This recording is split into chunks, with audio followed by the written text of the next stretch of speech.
नमस्कार। कैसे हैं आप सभी लोग? मैं उम्मीद करता हूँ सभी लोग ठीक होंगे। थोड़ी पॉलिटिक्स की बात हो जाए बंगाल से ही रिलेटेड है। आपको याद होगा 2021 का जो बंगाल का विधानसभा चुनाव हुआ था, जिसमें टीएमसी बहुत शानदार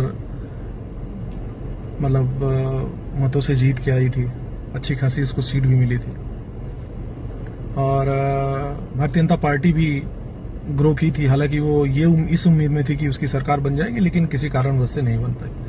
उसके शायद 77 या 78, 77 या 78 उसके एमएलएज जो हैं चुनाव जीत कर आए थे। चुनाव जीतने के बाद पोस्ट पोल वायलेंस हुआ, बहुत लोग मारे गए, मेरे ख्याल से 300 से ऊपर। और उस चुनाव बीजेपी हार गई, मतलब सरकार नहीं बना पाई। उसके बाद बहुत कोशिश हुई होगी, मतलब मैं मानने को तैयार नहीं हूं कि कोशिश नहीं की होगी तृणमूल कांग्रेस के लोगों ने कि भाजपा का जो बंगाल यूनिट है उसको किसी भी तरह से वो तोड़ दें। आप यकीन मानिए 7 या 8 लोग शायद पार्टी छोड़ के गए होंगे या रिजिग्नेशन दे दिया होगा, लेकिन बंगाल में भाजपा नहीं टूटी। जानते हैं क्यों? उसके पीछे एक रीजन है। चलिए पहले दूसरी बात कर लेते हैं।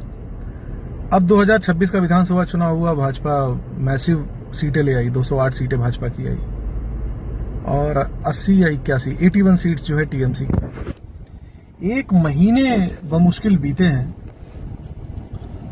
और हालत ये हो गई है कि 59 विधायकों ने अपनी अलग राह पकड़ ली है। और ये बहुत जल्दी हो जाएगा कि जब जो इनके सांसद हैं, चाहे राज्यसभा चाहे लोकसभा, वो भी एक अलग फाड़ अपनी बना लेंगे। इसका निष्कर्ष क्या है? इसको किसी ने तोड़ा नहीं है, ये सब अपने आप टूट गए। इसका पहली कहानी बताई उसका निष्कर्ष क्या है? जब आपकी आइडियोलॉजी स्ट्रांग होती है, जब आपकी पार्टी कैडर बेस्ड होती है और एक आइडियोलॉजी होती है आपकी,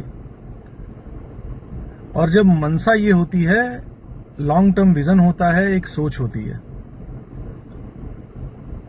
तो ये जीत और हार लगी रहती है, पार्टी आपकी बची रही। लेकिन जब आइडियोलॉजी बिल्कुल नहीं होती और मंशा सिर्फ और सिर्फ पैसा कमाना, भ्रष्टाचार करना, गुंडई दिखाना, बाहुबली बनना जब होता है,